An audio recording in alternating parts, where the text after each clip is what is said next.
Yeah. Please state your name again. Sure, I'm Kathy Willard, I'm the lobbyist for Georgia Quality. Quite frankly, sir, there is no reference in the state code of Georgia to sexual orientation or gender identity. And there have been many opportunities, hate crimes bills, for example, anti-bullying legislation, for example, where we have not been able to have a discussion that moves forward with enumerated categories.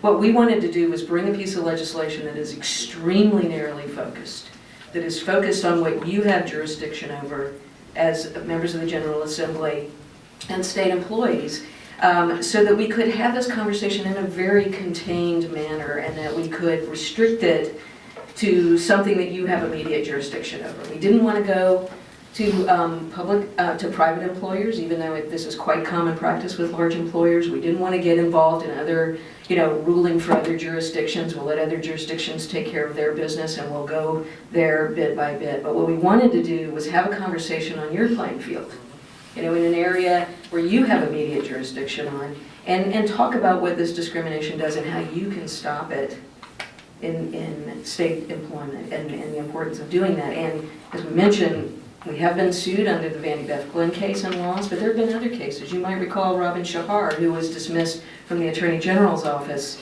about 15 years ago in a highly publicized case. There are private cases. There are places where you don't know, and we haven't heard, and people have chosen not to sue. They've just left.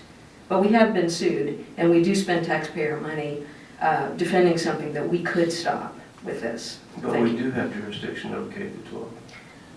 But I don't believe that you do. You have certain jurisdiction, but not in terms of those particular policies. Thank you.